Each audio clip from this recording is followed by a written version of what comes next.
welcome to Two Men in the Middle. This is where two, sometimes three men talk about politics, current events, and other fun stuff. I'm Jason Peterson. I'm Craig Huey.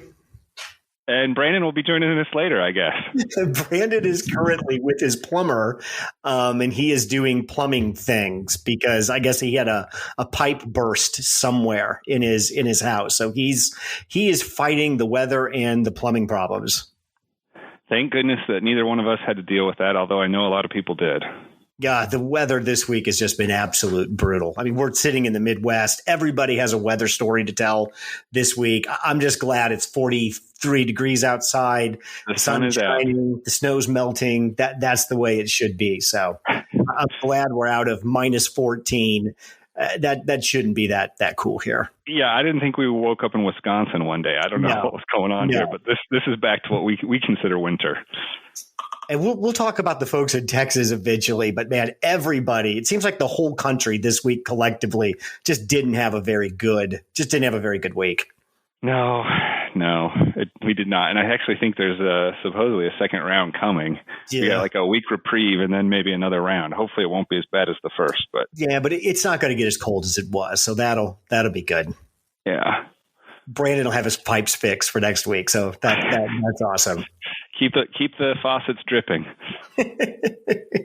So I think we're gonna change formats a little bit. That we used to there was so much politically happening through the Trump presidency, and there were so many tweets and just other junk that we had to sort through that on a weekly basis.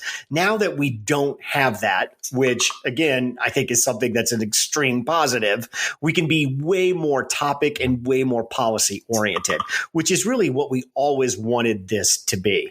So I think this week, the format we're going to try, and this will get goofy because Brandon's not here and he's going to jump in. And of course, we didn't tell Brandon any of this, so we'll just surprise him when he gets here. Is we're each going to take a topic. The person who one person will lead the topic, the other two will react to it. So again, we'll try to be a little more policy, a little bit more focused, other than just what's coming out of the president's mouth right now, which is a good side benefit to the Biden administration. Welcome change. Yeah. Let's hope we don't hear any more from him for a while. Yeah, I could go a week or two without hearing Biden. And I've noticed too that my podcast consumption has changed since Trump is gone. There's a couple of them that I dropped simply because they were so Trump centric that it's like there's no real reason.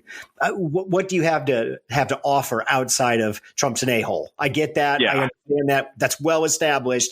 If we're just going to keep doing that, it's time to move on to something else because that we've already beaten that horse to death multiple times. Well, and it feels good not to have just this daily righteous anger about what's going on. It's like almost cleansing. Like let's focus on something different.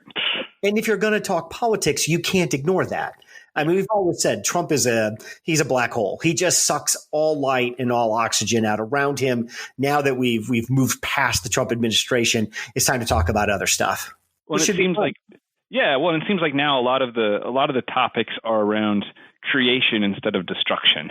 So instead of worrying about what just got removed, what just got destroyed, what just got passed, now we're talking about what's happening next, what's coming up, what's being passed, hopefully. What's being passed. I hope and pray that there can be a segment on this podcast that we actually talk about what's getting done. Congress did something. Is it good? Is it bad? That would be phenomenal. So I'm going to start first, and I want to talk a little bit about Rush Limbaugh. And Rush Limbaugh passed away on Wednesday, Thursday of this week at 70. When we were kind of warming up, I'm 51. So Rush Limbaugh, I remember him coming onto the scene kind of very specifically. And as we talked about, it was in the early 90s or mid 90s with Clinton that I experienced that first dynamic among our friends. Hey, if her husband shows up, we're not going because he listens to Limbaugh and that's all he's going to talk about. And then someone's going to say something. And suddenly what turned out to a nice evening at the Mexican restaurant ends early because everybody's mad. And I had never experienced that before until Rush Limbaugh came on kind of onto the scene. So I wanted to talk a little bit, Rush Limbaugh, in many ways, I think it was Al Franken who wrote the book, Rush Limbaugh is a Big Fat Idiot. And in many ways, if your narrative about Rush Limbaugh, he's just a big fat racist idiot, there's parts of that narrative that are true. I don't want to cover a whole lot of what Rush's content was. I'm more fascinated about the conditions that created Rush Limbaugh.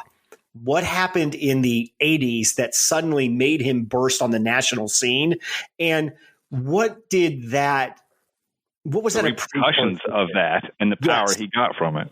And I think when we look at some of the numbers of his size of his audience, maybe people will kind of understand in modern terms the scope of what his reach was. So let's start with a little bit about some of the laws that historically have governed broadcast news. And we're going to go all the way back to 1927 with something called the Radio Act.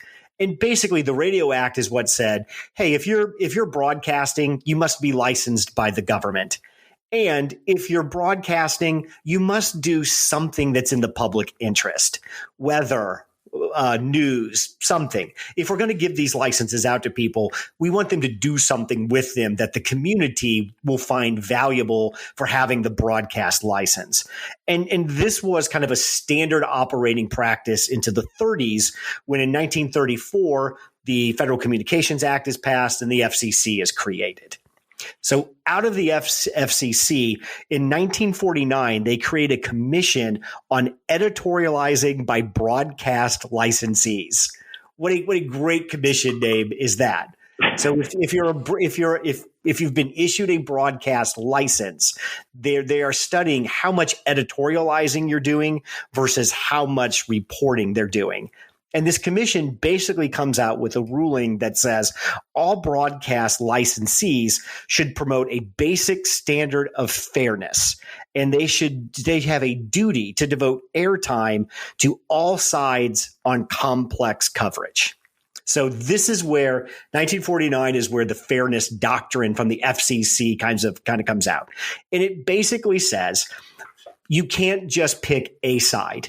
If you're going to tell one side of the story, you should do everything you can to tell the other side of the story.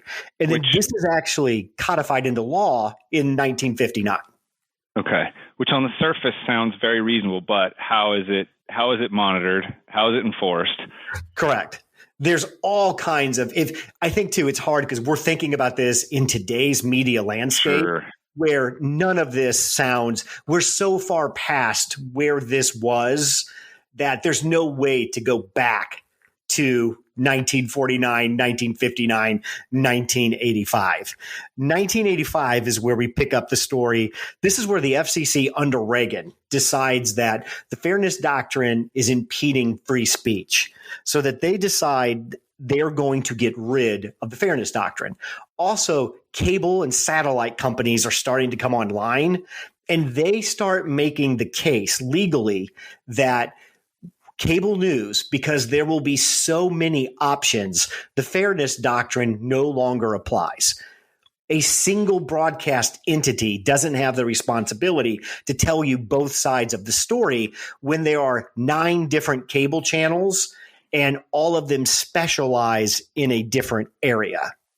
So with Reagan there, conservatives have been – the fairness doctrine is something they've been gunning for a while. Because again, as the mainstream media tacks to being more liberal, there's a feeling that this doctrine is stopping other radio stations and other broadcast licensees from taking on a more conservative content format.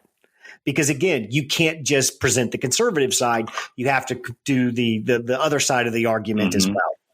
So in 1985, they actually strike down the fairness doctrine. And in 1987, the Democrats pass a law and try to reinstate it that actually Reagan vetoes.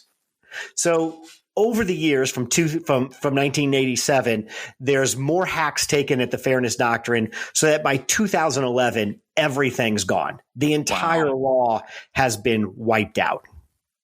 So where does this intersect with Rush Limbaugh? So in 1960, there are 2 radio stations in the United States, just 2, that list their format as talk radio. Okay. By 1995, there's over 1,100. Wow. And 70% of their listeners are conservatives. Wow. So this is the changing policy that Rush Limbaugh steps into. So Rush Limbaugh is actually from Missouri. He spent some time in Cape Girardeau. He worked for the Royals for a while. He did some radio. He's in California in 1988 when he signs a syndication deal and brings his radio show now to 600 AM stations across the United States. Hold on one second. Why do you know why it was so lopsided at first with such a much larger conservative audience than potentially liberal?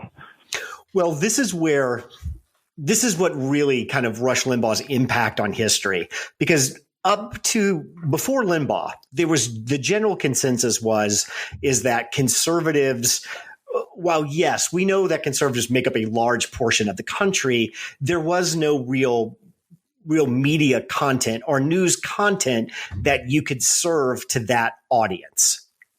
So, and under the fairness doctrine, how could you build an audience of conservative listeners when you also had to spend equal time building an audience of liberals? It's the old phrase, if everybody's your market, you have no market.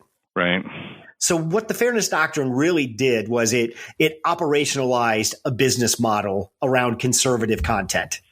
Because what you could do now as a radio station, you could say, I'm going to put on news for everybody. Okay, we didn't have to do that anymore. We could say, what part of the market do we want to develop content for? Who are we going to actively direct that content to? And we don't have to waste our time and resources developing counter-programming content. So what that did is, let's say we owned a small AM radio station in Kansas City, and we could not find a way to get traction. News was boring. We didn't have the quality to compete with FM sound. We were kind of stuck. So what this did was now we could take in Limbaugh's show, or we could have our own host on, and we could create political content that was targeted now at these very specific places. And we didn't have locally, hyper localized. You know who your audience is nearby. Yeah, absolutely. We're going to target young white men with political content that would resonate with them. So yes, Limbaugh, we're not going to debate his character, if he is racist or not. That's a topic for a different time. But this is the atmosphere he steps into. And say what you want about Rush Limbaugh, you cannot deny his talent. And he was the first person who made the connection. I'm not a journalist, I'm an entertainer. I mean, at the time, William Buckley was he's still probably the most influential conservative out there. You might see Buckley in the 80s or early 90s on like NPR or PBS doing some sort of talk on a conservative concept. But Buckley was an intellectual. The language he used was very difficult to understand. He generally worked at the high level. He didn't really work downstream to talk about issues that normal day-to-day working class folks and working class conservative liked. Limbaugh knew that, number one, this isn't news, this is entertainment. And he spoke like your neighbor. Absolutely. Not some intellectual, not some ivory tower guy. He spoke like your neighbor. He took very complicated political topics, stripped all nuance and context away from them, and presented them in ways that his audience could understand. And he also recognized grievance. And he was the first one to kind of weaponize / make grievance part of his overall presentation. And a lot of people probably listening to this won't think Rush Limbaugh is very funny. A lot of people found a lot of humor in how he would basically troll Clinton and politicians. He was the first one to bring that kind of thumb your nose, I'm just a finger in your eye approach to what was technically being called the news. And the scope of his audience, the size of his audience. By 1995, he's playing to 25 million people a day on 600 radio stations. Wow. Think about this. Tucker Carlson has the #1 show on cable network news. He may reach 4 million people a night. at the height of his popularity, and he retained that audience well into his career, he's doing 4, 5, 6 times what the most popular cable shows are doing right now. So I think what's so interesting about Limbaugh is Limbaugh proved there was a market for conservative political commentary.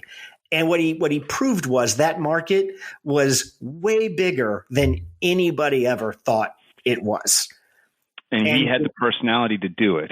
The first cult of personality for this group, maybe.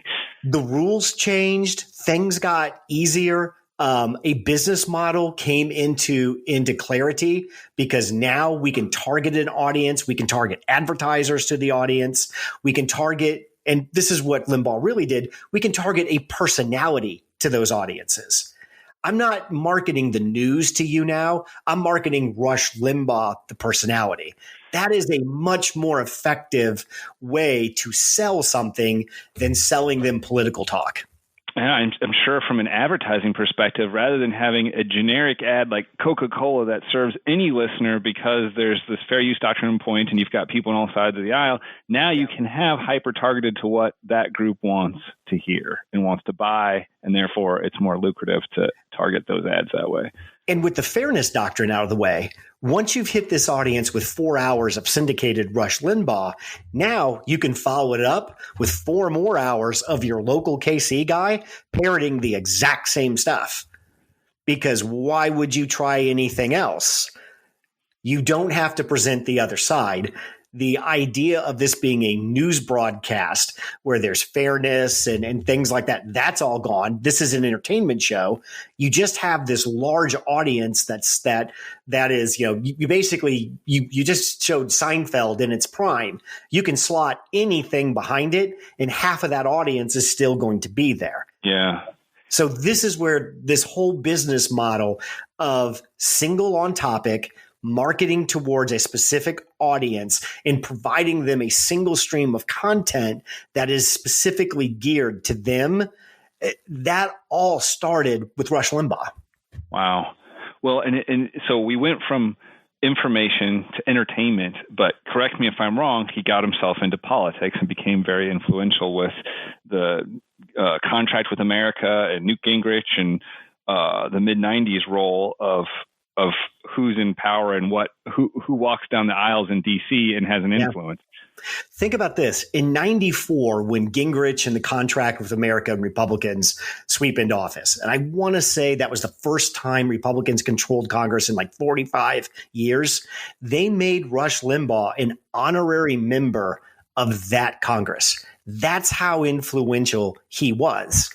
Because before Limbaugh, you really had no place to go to hear conservative thought. And the conservative thought that you heard was very academic and it was very kind of theoretical. What is, the trickle down economics? What is the role of a person's agency versus what the environment they grow up in? These were very kind of academic arguments that a lot of people didn't gravitate to. Rush gave you that stripped down in a way that not only could you understand it, it made sense to you in the context of the world that you were living in. He explained immigration in a way not around, the complex economic theory of migrant workers and what impact they have. It's people who ain't supposed to be here doing work that you could be doing. Rush knew how to break that down in a way that relayed the emotion behind the concept. And that's where he became the entertainer. It became more about the way he delivered it more than what the message was. But if you're a politician trying to get a message across a large group of people, here you've got a giant megaphone that can be consistent and deliver that message over and over and over again to a very, very large audience. And hence they buddied up with him. This is a great point. So 1994, you probably know your internet history better than I do, Jason, but the internet in 94 was in its infancy, if it was even around. You were still doing dial-up to bulletin board systems then. So there was no large news site. There was no smartphone. There were no news alerts. None of that the 24-hour news cycle did not exist. So what you just said, if I'm a conservative politician and I am interested at a state or national level, I have to find a way to get on this program because he's got 30 million people that I'm looking for. This may be the best avenue I have to get my name out in a large mass way. There is no mass email campaigns. There's no social media. This is it. He owns the space. And you could have time too, because like you said, if he's on there for 4 hours, you're not trying to get a 2-sentence soundbite in the middle of a news article and hope that it gets published. Here you can get on here and go on a rant for as long as he thinks it's entertaining, I suppose. The last thing I'll end with Limbaugh, and we're not going to go through all the bad stuff he said, but what's interesting to me with Limbaugh and kind of tying this into something that's happening right now have you been following the Bachelor story about the Bachelor host? No, okay. I'm not on this one. I'm always amazed at people who just are fascinated by The Bachelor. And this is men, women. This cuts across all racial, gender, socioeconomic lines. I had no clue The Bachelor was as popular as it is. It's one of the original reality shows outside of Survivor, right? I think so. So they have a host, and this gentleman has been the host for all 20 seasons. He was hosting a internet show with a past contestant, and a picture of a current contestant surfaced of her at an antebellum party. An antebellum party is a party that generally happens in the South, and it's where people dress up in old-timey Southern clothes, and it's like an 80s party in the neighborhood. And as the host is talking to the contestant, he talks about, well, maybe this was 2018. Can we just maybe show this woman a little grace and forgive her? And it was 2018. Did she really know in 2018 that this is wrong? And, maybe this is something that just flew under her radar.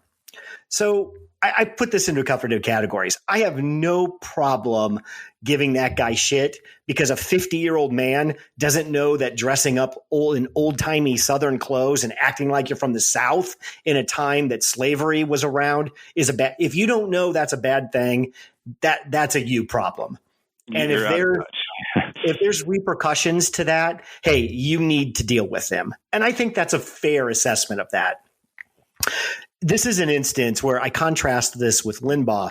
This is an instance where somebody said something and you can see there's contextual wiggle room to maybe that person didn't express themselves as clearly as they could, or there's a path maybe for that person's language to redeem themselves and carry on about their day. The problem with Limbaugh is his language was so offensive that it can only come from a place of kind of true badness. You don't say some of the things that Limbaugh said to people and then be able to explain them away years later. As an example, and I apologize for being offensive, but Limbaugh one time told a black woman that called him, take the bone out of your nose the next time before you call me. So there is a difference in language between that and what the host of The Bachelor did. Sure. And it's so weird to live through that time where someone could say something as offensive as what Limbaugh said, and there were basically no repercussions for that, into a time where whatever you say, the only repercussion seems to be complete cancelization.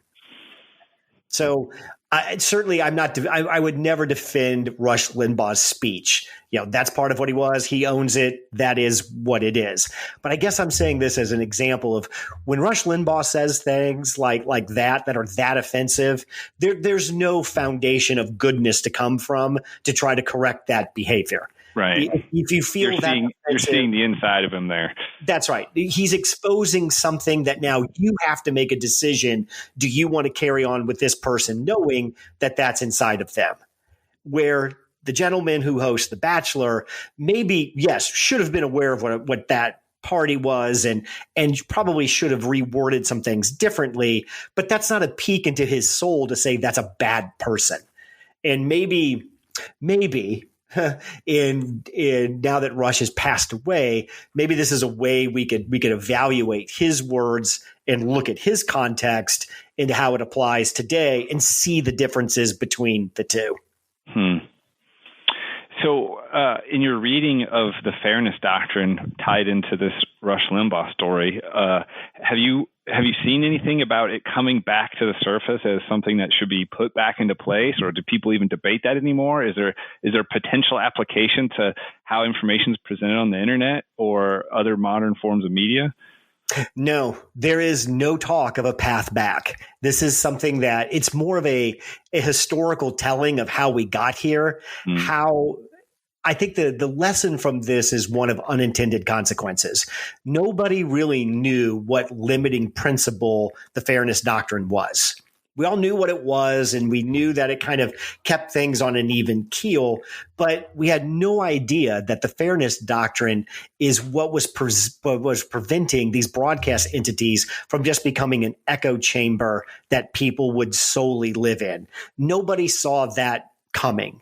Nobody knew if you crack this open, the logical extension of what's going to happen is somebody living in Fox News 24/7. Right. And to be fair, the fairness doctrine would not have prevented Fox News from happening.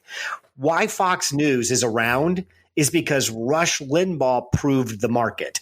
Rush Limbaugh proved, guys, there are tens of millions of consumers who are unhappy with the mainstream media's coverage that are just waiting for a conservative alternative to pop up.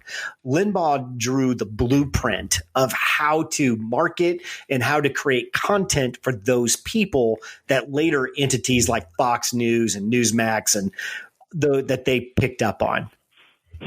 And that's why we even see something successful like Parler. If Twitter's the mainstream, then Parler is hitting this niche group. Upset. Did you see Parler's back up on as a website? I did see that. Yeah. I think they had an initial hitch when they started, which probably isn't a surprise for the amount of traffic they get. And then I'm sure the CTO there scrambled to solve that one. One more question maybe one more thought on the fairness doctrine, because again, I think we mentioned that surface level, it seems fair. It seems like it's a sane policy to apply. But I suppose if you just go a little bit deeper, if there's 7 different opinions on a certain thing, then you're going to get 3 or 4 crazy ones in there. And you have to give equal time to the Proud Boys and to the KKK and to whatever else.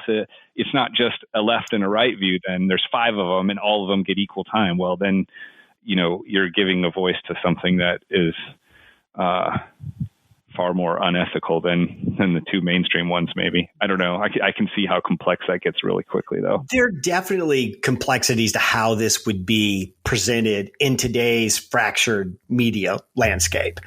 But I think what's more interesting in the question that you asked is there's no path back to this. Yeah. This happened in 1987. This might as well happened in, 700 BC. Yeah. We've changed so much in our perception of what news even is. And even thinking about, right now it's not, you could name 5 opinion shows probably off the cable news networks. If I asked you, Jason, can you name one straight news program? I'm just interested in the news. I don't want any panels. I don't want any editorials. Can you point me to where I can just go to consume the news? I don't have an answer for that. You used to be able to say like NPR, but you can't even say that anymore. There's a panel on there. Yep. And I think that's where fairness, the concept of the host has been replaced. I'm not a host in a way that I'm here to facilitate a conversation. I'm a host for my hot takes. And everybody that comes has to have an opinion. And it is never acceptable in the news now just to say, that's a great question. I'm going to have to think about that. I don't know.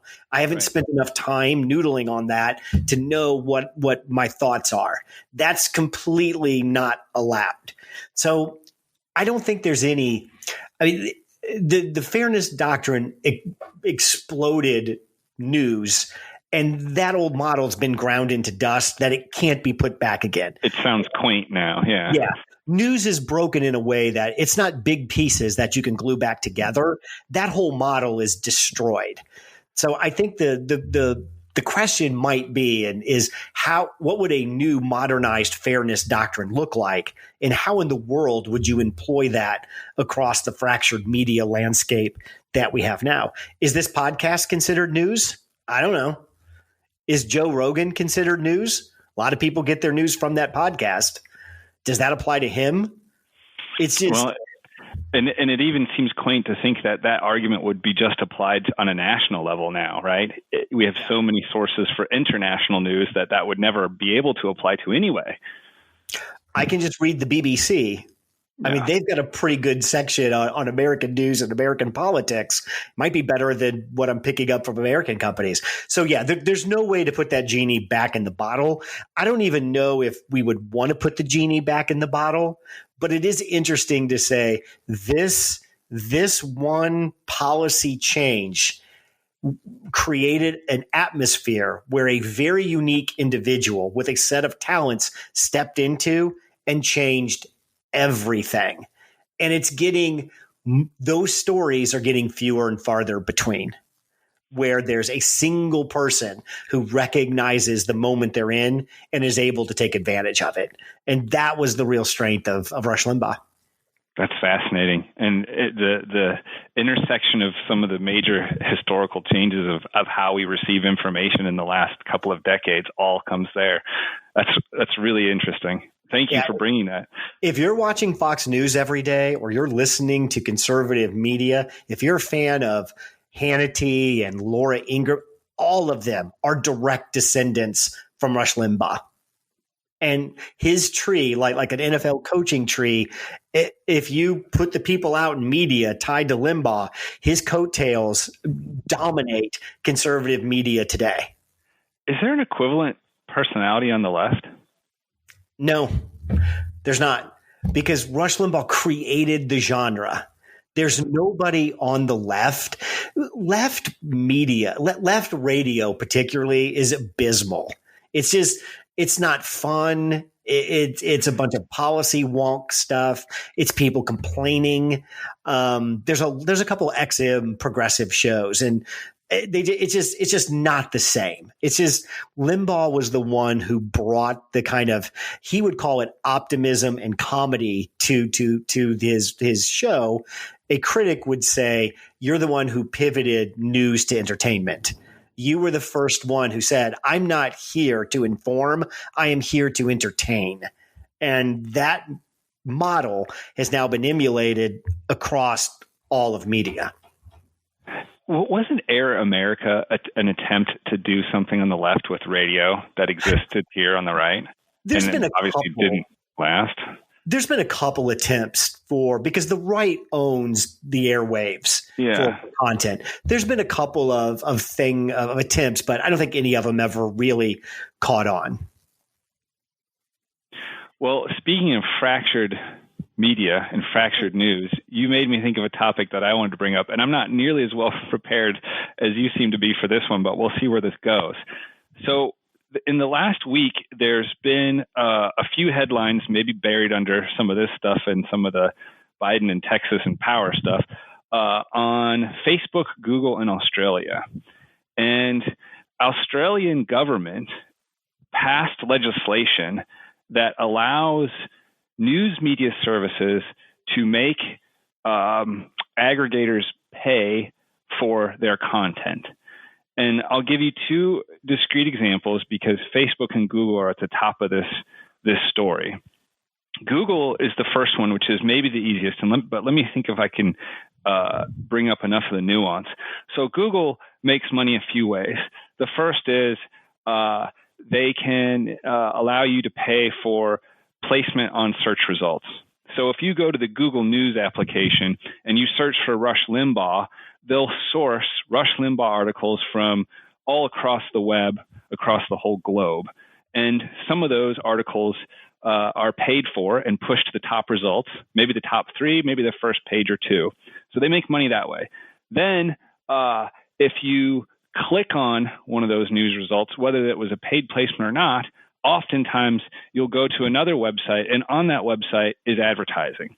The two largest providers of advertising across the entire internet are Google and Facebook. And so if you're viewing not just a news article, but any website, and there's ads on there, somebody probably paid either Facebook or Google to put targeted ads on there based off of your browsing activity and other indicators of what ads you'd be interested in.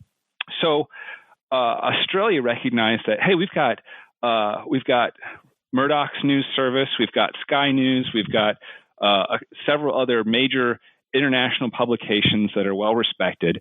And while they've tried to do something similar to the New York Times and the Washington Post about getting subscribers to pay to read their content, they see Google and Facebook making tons and tons of money about bringing in their news articles. And in the case of Google, it's two points. One, yes, they link to articles. If you search for Limbaugh and you found a result on Sky News Australia, that link is there. But they also have a Google News service, which aggregates actual news articles from across the internet and brings it in for your reading pleasure. So they said, hey, Google, you're making a lot of money off of this. We want some of that. And as you know, the journalism in general and the media landscape has been tough to make money in the past, which is why we see paywalls and these other experiments in making money. So Australia said, if you're going to bring in Australian news articles into your service, you need to pay us something. And if you don't, you can't link to us. And on the surface, it's like, okay, well, yeah, they have to pay a bunch of journalists and they have to do their research and they have to write the articles and they have to host all that stuff. So maybe they should get paid.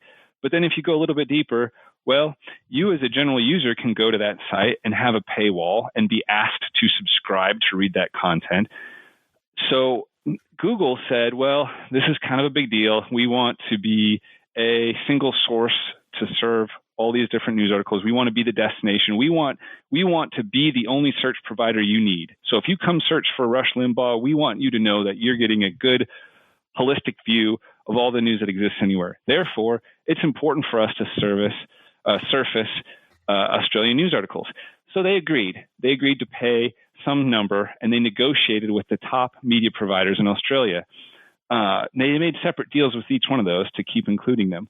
So we see a couple of things that happened here. One, the big guys, like that owned by Rupert Murdoch, made a bunch of money again off of Google because Google wants to pay them to include their content, whereas some of the smaller news providers didn't get anything because Google doesn't want to bring their content in. Alternatively, there's Facebook, and Facebook's a little bit different. Facebook, they have a news page, but they're not aggregating news content for you to read. They're just putting links in there. And you, Craig, as a user in Facebook, can go and paste in a link and share with your friends whenever you want to any website across the world, whether it's a news article or not. Australia is saying, hey, Facebook, if somebody pastes a link to an Australian news site, you got to pay us for that too. And this one's really tough because the web is supposed to be open. It's made up of links. You're supposed to be able to link to anything on the internet you want and follow it. Now, when you get there, they might ask you to pay them before you read it, but it's free and open before then. So this is a whole new demand to say, Facebook, pay us just to put your link on there. And not only just for Facebook to put the link on there, but if Jason or Craig comes along and pastes it in, you need to pay us when they do that too. So Facebook said, pound sand, we're not paying any money for this. They walked away. So the immediate result of that was anybody who goes to Facebook right now and tries to link to an Australian news article, they can't do it. It's blocked. They won't post. So what does that mean? Well, Facebook themselves, I don't have the number in front of me, provides billions of click-throughs to Australian news articles. Those news services rely on Facebook and Google for their traffic. Usually, if you're outside of Australia, your first thought to read an article on Rush Limbaugh is probably not to go to the Sydney Herald or whatever. So by turning off that spigot from Facebook now, they've just drastically reduced the amount of traffic they would get. And even if a tiny percent of that traffic would actually subscribe and pay the paper directly, that's gone now. So in the one sense, they were successful with Google because they made a whole bunch of money that they weren't getting 2 weeks ago due to the negotiations being in their favor. On the other sense, they've just drastically reduced the amount of people coming to read articles on them because now they're not getting anything from Facebook. And everybody else across the globe who has a significant internet presence for news is watching this really closely, because if this were successful and the Googles of the world would come and negotiate with me and pay me millions of dollars to allow you to link to my content, well, hey, that's a lot more money in my pocket that I didn't have before.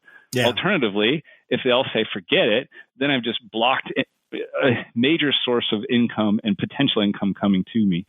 So where this goes next will be really interesting to see what the impact is, not just to the news services, but also to readers like you and me who now have some subset of the global internet hidden from us because Facebook won't surface it. So what's so interesting about this is it fair to say that this is like, I'm going to just use Fox News just because it's a recognizable name. Could this be that Fox News is basically attempting to create a whole new internet business model?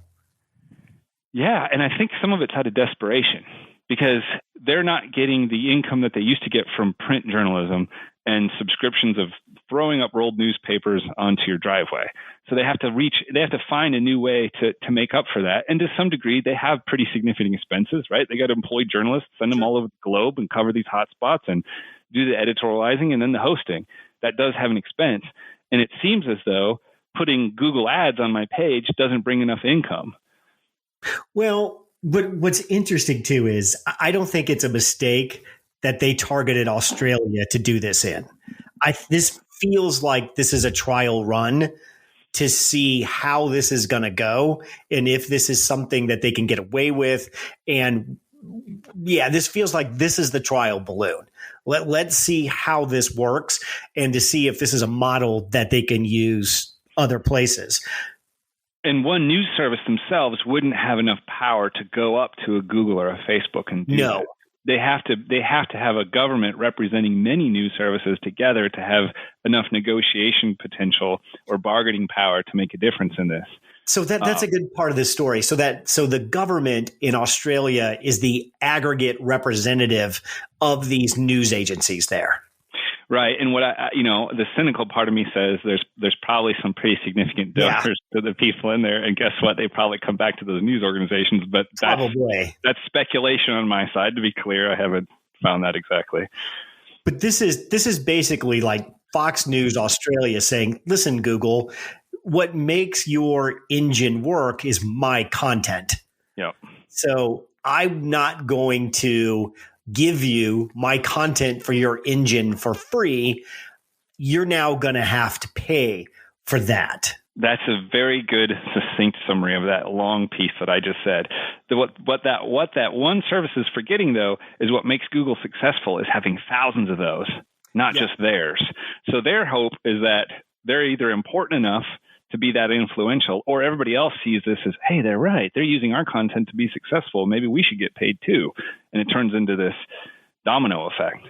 And isn't Google's counter argument, without me, who finds your content? Exactly. Without me, your native population and a bunch of expats might still go to you because, in Kansas City, kansascity.com, I can get some local news. But you're not going to be thinking that kansascity.com actually posted a great article this week about the Texas power stuff. If you're outside of Kansas City, you're not going to be going to kansascity.com to find that news source. Somebody would have to publish it for you. In this case, I saw it on Twitter.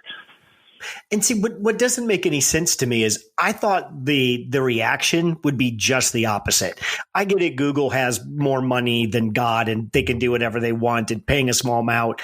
They may have just made the calculation that this just isn't worth it. Pay this and we'll go. But Google's core business is search and finding those articles from the Australia Sydney Globe that you mentioned. I would think they would take a very principled stance on this. To me, Facebook is the one that should have said, yeah, we'll pay a little something for that. I get it, because our core mission is not news aggregation or searching. So to me, it's like I could see muscling Facebook around easier than muscling Google. I thought Google would have had the reaction. I don't care if it's a small amount of money I can give you out of my pocket. We will sue you. We will fight you. We will buy you. We will do whatever it takes so that this idea doesn't take hold. Well, yeah, you're right. Google wants to be a trusted authority. They want you as the search user to know all the world's information. I think that's in their motto somewhere. All the world's information, easily indexed and searchable on Google. You don't want to say all the world's information except Australia's. So yeah, major philosophical thing for them. Now, if I were Facebook, it seems to me there would have been some sort of compromise here where it's just like, okay, fine. We see through algorithms that there's X percentage of links posted on Facebook come back to your news site. So that is worth something. That's content that's being shared and keeping eyeballs on the Facebook site. However, once they click through, gee, maybe you should pay us to serve the ads on your site instead of Google or instead of somebody else, right? So they probably could have made a more favorable deal. And supposedly negotiations went on for a long time, over months, actually, until this week, and where it all fell down. It's almost like Google's going to change it to all the world's info that's been paid to be placed on this site. It's pretty frustrating. Now, you search for anything, there's 3 to 7 results on any page that have been paid for. So, if you can visually just skip past all that, your actual Google results are below there. And they've tweaked how they display ads results so many times that sometimes it's not even obvious. But this is a good point that I'll do a Google search and sometimes you'll get 7, 8, 9 ads. Yeah. And it's like, okay, are these on point for what I'm searching for? Are they just there because they paid, or any of these relevant? I agree with you. It seems like Google searching over the last couple of years is getting fewer and fewer results and more paid advertisement. Well, it's actually has gotten that way, and it's gotten trickier too, because in the early days, if you searched for a certain book or something, you would see ads on the right-hand side, the little gutter, the trail side there, that was like, hey, you're looking for a book. Guess what? Amazon sells books or whatever. But then you would see matches that were relevant in the search results in the middle. Over time, that changed. So you may still have that right channel, those ads that are like, text and real friendly and innocuous there on the right. But then you also have the first, second, third, maybe even the fourth and fifth links as also paid. So would this impact too, if we were a small news organization in Australia, let's say we did some video blogs, couple podcasts, wrote some blogs. We had a small news site that we wanted to promote. Isn't the danger that between the paid ads and now bigger entities paying to place their stuff on Google? Because I'm assuming if I'm paying, I have some input into where it shows up. Oh yeah. If you're the first result, you're paying more than the second or third. And that's right. Is tricky, and I don't know, walking this gray line of ethics here that I think exists. This is why Google and Facebook are so successful and so wealthy. So if we were trying to advertise our small news business and we got lumped as we got classified as a news organization, there could be a situation between paid advertisers and people paying to have their links positioned. We may never see the light of day. Yeah. Because how many times do you click on page 2? I've never gone to page 2 on Google. Never. Yeah. And so it comes to the point where if you're not paying to be in the first page, and they probably argue and say, well, the bottom 60% of the listings below the scroll bar are not paid. Okay, fine, but then you get into all the SEO tricks and that kind of thing where you actually land. They're killing their secret sauce. They're killing what makes them Google. Yeah. That I can find the small things. It's not just the biggies. That breaks their whole business model or changes it. If everything's going to be paid for position now, that's a very different value proposition I'm bringing to the market than what they have right now. Well, and I think most people searching in there don't know or care. I mean, the same reason why Google and Facebook can hyper target ads, because you don't care that you're tracked across the internet, and you don't care that they know your name, address, date of birth, what you bought last week, where you ate lunch, and all this kind of stuff. It just, you get used to it. Oh yeah, ads are on there. Oh yeah, it's paid placement. Even Apple's in the game now. You go to the App Store and you search for an app, the top 2 results there are paid. You go search for Instagram. Instagram's not the first result. It's TikTok. What? That's not what I searched for.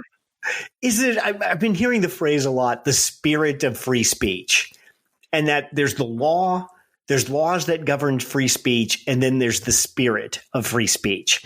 I think this falls into that example. You mentioned too, they're not breaking the law in any way. This isn't illegal. Mm-mm.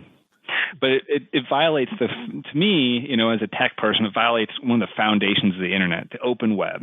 Yes. I can, today still, I can go take a link to the Herald and send it to you, and it's totally fine. But if Google or Facebook does it, they have to pay. Now, I'm not a big fan of Google and Facebook. They got deep pockets.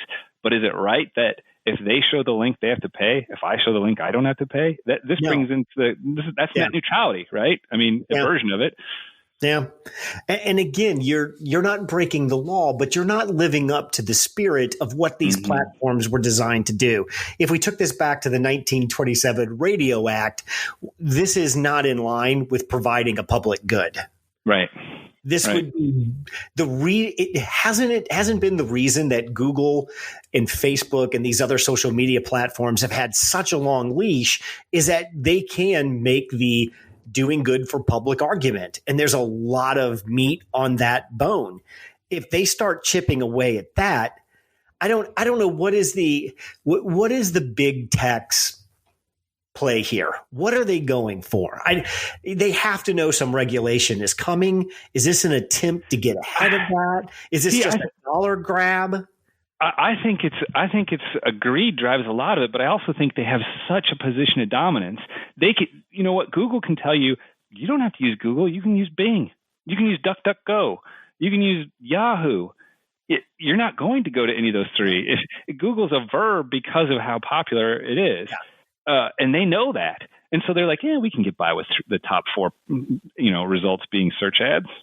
And if the government comes snooping around, we can say, hey, there's alternatives. Nobody's making them use Google. They can go somewhere else, and they won't get paid search ads. They'll still have access to Australian news sources or whatever. And I guess that's how somebody used the spirit of free speech argument. I can tell you Google has a monopoly and they are stifling free speech around the globe. Your argument is the argument you just made. Have you ever heard of Bing? Yeah. It sucks, but it'll get you basically the same thing. Well, and you just used the key word, right? This will come down to somebody ultimately saying, do they have a monopoly? Are they preventing the success of a fair market or other businesses from being able to start or be successful because of, illegally using their influence and, I guess influence and money. But does that argument still apply to something like a Google? Because no, you can't just go use Bing or Yahoo.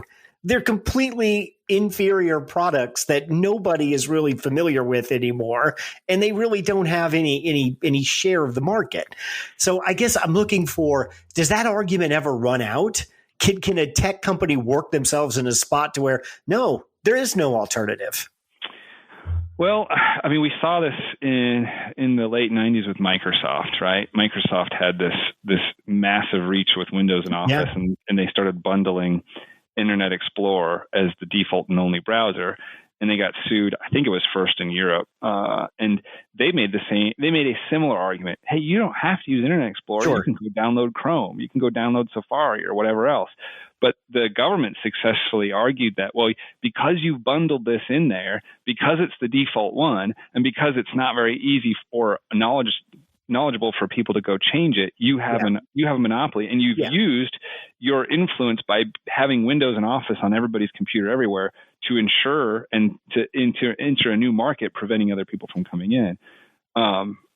Now, they didn't break up Microsoft, but they made them make changes to how browsers are bundled. Yeah. And the same argument could maybe be applied to Google. I don't know if you realize this, but Google pays Apple billions of dollars a year to make Google the default search engine on the iPhone. Yeah. And Apple, when they do their quarterly earnings report, they sold so many iPhones, they sold so many MacBooks or whatever. There's a services line. People think, well, geez, is that all Apple TV or what? Heck no. Billions of dollars of that is Google paying them to make the default search engine be there. They're not going to bring Bing in or Yahoo because they're getting so much money from Google. So is Google overreaching there? I don't know. But to your point, they have to walk a very fine line, because if they're going to be the authority of surfacing search results, they can't be perceived to be too biased. And two, a company, any company, we should not put on them that they have to make these types of spirit of free speech decisions versus profit motives, because we know what wins. If there's an opportunity to make money, you're a publicly traded company with stocks and all that. That's what your mission is. So those two things, you can't talk about the nuances. What is the spirit of free speech, and is the deal of Google embedding itself into Apple and basically forming this monopoly if there's dollars to be made, because Right. that takes everything off the table, because then it's part of our business charter. Why wouldn't we do that? And again, if I'm not breaking the law, the spirit of free speech is just a phrase somebody made up. It doesn't apply to anybody. Is that the holding stuck pattern we're in? So we just have to watch this slow motion car wreck with no ability apparently to stop it? That's the question, and the nuance that maybe I didn't articulate well, but it ties into your first topic here is, this is further fracturing how we receive information. Yeah. And now giant companies fighting over the dollars influence the amount of facts and the variety of facts that I can get. And the question about the role of big tech needs a better political face man than Josh Hawley. Explain this one, Josh Hawley and tech. I wasn't putting those two in the same sentence. Josh Hawley has the book on big tech ruining your life. That's the book that got killed off by Simon and Schuster. Okay. So yeah. This is the cornerstone of Hawley's defense for his actions on the 6th.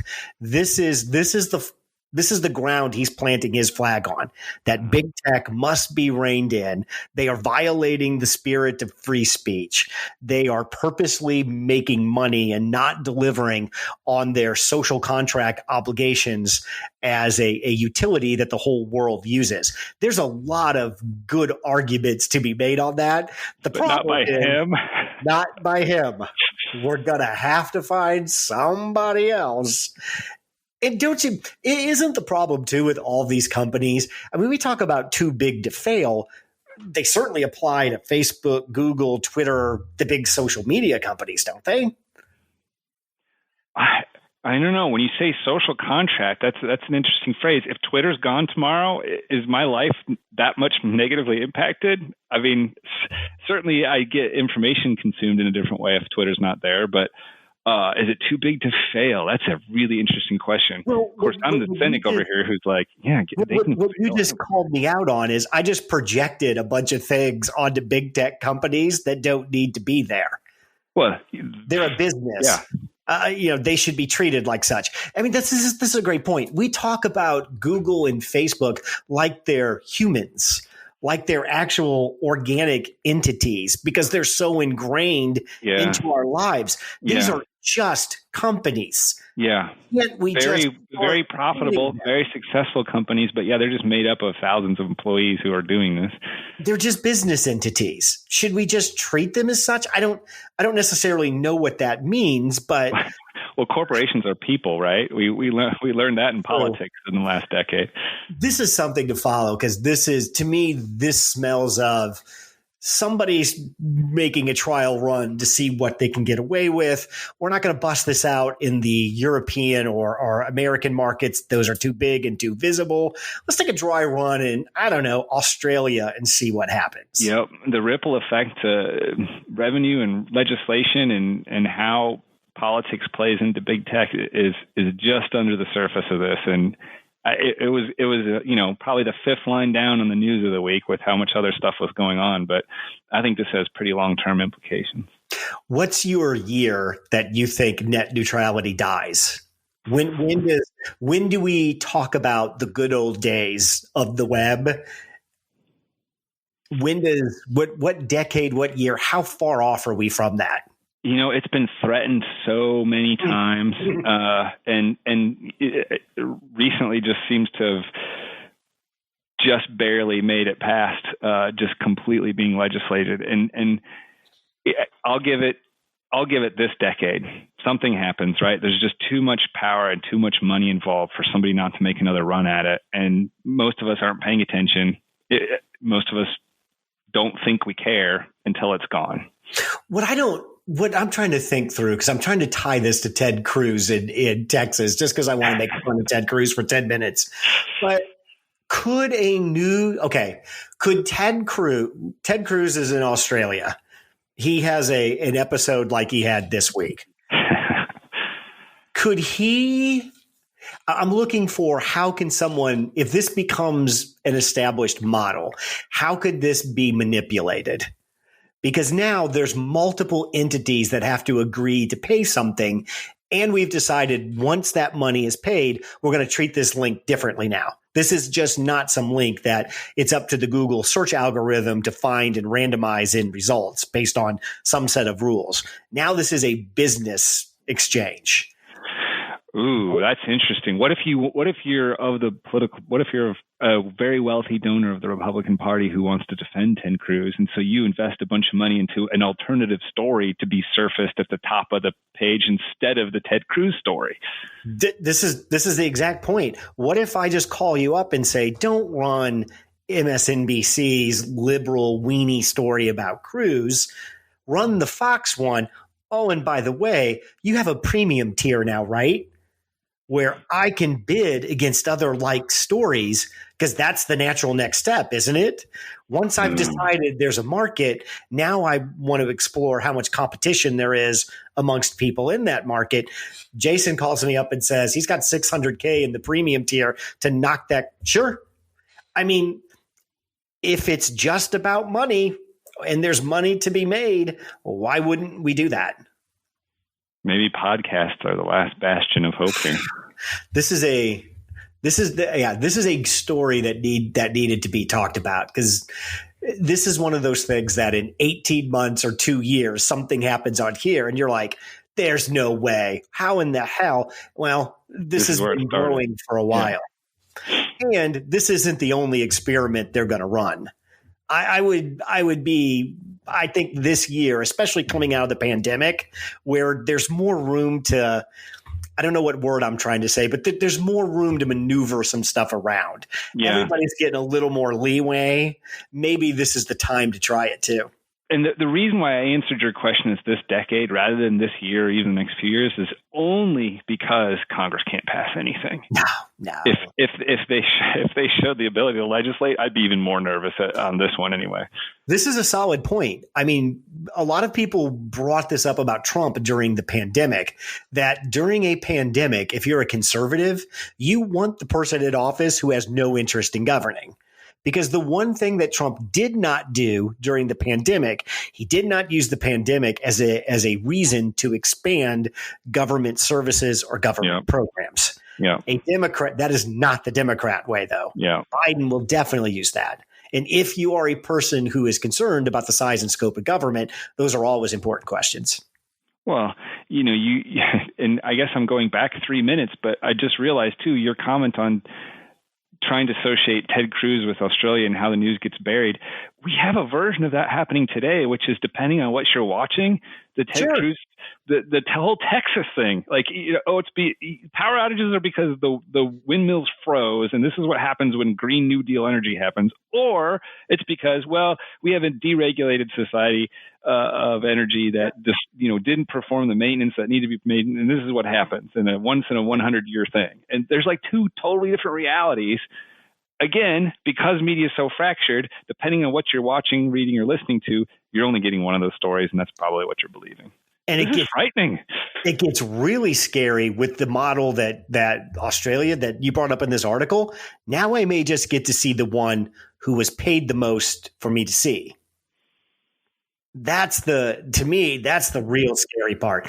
It sucks that you turn on, I'll use the Keystone Pipeline. You turn on Fox News and the Keystone Pipeline has killed 100,000 jobs and there's welders in Texas. I mean, and then it doesn't get any play on MSNBC, or if it does, it's all about how if this thing ever fractures, the entire Midwest water table is right down the crapper. But at least now I can choose, I can somewhat self-select what I get. I only get half the story. What we're saying now, there might be a model that I don't get to even make that choice anymore. Wow. So speaking on a lighter note, speaking of broken pipes, do you think our friend Brandon got his pipe fixed? He has not joined, so There'll be no third topic today, but we managed to no third topic anyway. Because Brandon is fighting the forces of good and evil with the plumber. I know, as he said in that text, he's like, does anybody even know a plumber? Who do you even call? Next week we'll have a recommendation or not based off of how successful. That's true. We'll give the guy a plug if he actually did Brandon's job. We could say that. I told Brandon to call Bob Hamilton. He did not find that suggestion very positive. He didn't even laugh at that one. No, he didn't. If you've had a pipe burst in your basement, there's nothing to laugh about that at. Yeah, there's true. Not. So we only made fun of Cruz for a couple of minutes. Let me end on this. So you think in the next decade, the core pillars of net neutrality are going to change? What does the internet look like post net neutrality? Even if you can believe it, it's even more fractured than it is now because you pay to see any subset of it. And so you're only willing to pay for a certain subset, that which you want to read and see. Right. And if it goes another step further where the internet service providers do become utilities that are even deregulated more than they are now, you know what? I can charge you more to hit sites that don't go through Google's pipes than do. Or I run Comcast and I've got a deal with the so-and-so in Missouri. So if you search for plumber, I'm going to make sure you get those results and you go to their site. And if you don't, not only will I not show you the results, but if you decide to go to somebody else, I'll slow it down so it's almost unbearable, or just take it off the internet completely because neutrality is not there. It's a black hole. I don't have to put that content up. And this is going to happen because just listening to that explanation from you, there's like 6 spots for people to make money. Yeah. I mean, if you think Google and these companies make money now, just wait till net neutrality goes by the wayside and every click, every place you visit comes with a charge to it. Well, and that might be one of the only saving benefits here is it's to Google's advantage to be available everywhere. So boy, if Comcast decides that they can charge to go to certain sites, Google's not going to want that to happen because they don't want to be on the other end of that. Now, you also note that Google and Amazon and several other companies are trying to prepare themselves for a future where only certain parts of the internet are awake, and that is done and protected by making sure their Wi-Fi routers are in your house, that their repeaters are in your house, that you've got their equipment. So, okay, fine. I'm providing you the ISP so that I can make sure you hit the areas that we're going to serve ads on and make money from. I mean, that sounds pretty dark, but I don't think that's that much of a leap. So the internet in 20 years might be you buy the physical hardware that's branded to the ISP you use that's encoded with where you can go on the web. I bought Facebook's Wi-Fi router, so I only see the content Facebook wants me to see. We are regressing. That's AOL in its earliest days. Yeah. It's like you're not on the internet. You're just on crappy AOL sites and just seeing their content. Yeah. Well, and you know what? Facebook doesn't want you to see Twitter. So guess what? You use our equipment. We don't show you Twitter. The problem is the problem are my kids and their generation. Let's just blame them for everything. But if I told this to my kids, they wouldn't know what I was talking about. And they just say, you're ranting about something, old man, that's never going to happen. The internet is always going to be this way because this is the way I know it. And this is what it is. I don't think people even understand from a technical standpoint how easy this is. We're not talking about anything that can't be done very quickly. That's really interesting because the only other counter argument I can make to that is the last hope is with your kids, because the representatives that we have in Congress right now know even less. You can probably go in there and say, hey, I don't know how you'd pitch it because I can't think like that, but you could pitch some way to make net neutrality be a thing that they want to be in favor of. Yeah. And since they don't know how to access anything without their aide handing them their phone that loads up the Twitter app, if you get a younger generation in there that understands technology and that understands how it's, used in their daily lives, maybe they start paying attention to this, but it's not going to be the Pelosi's of the world. No. Let's end with this. If your hope for net neutrality is on my children, boy, be prepared to be disappointed, Jason. Shoot. That's our hour. Thanks, Jason. Thanks, Craig. Thanks for listening to 2 Men in the Middle. Make sure to give us a 5-star review wherever you get your podcasts. Check out our website at 2meninthemiddle.com. Drop us an email at 2meninthemiddle@gmail.com or tweet at us at 2 Men in the Middle. We'll see you next week.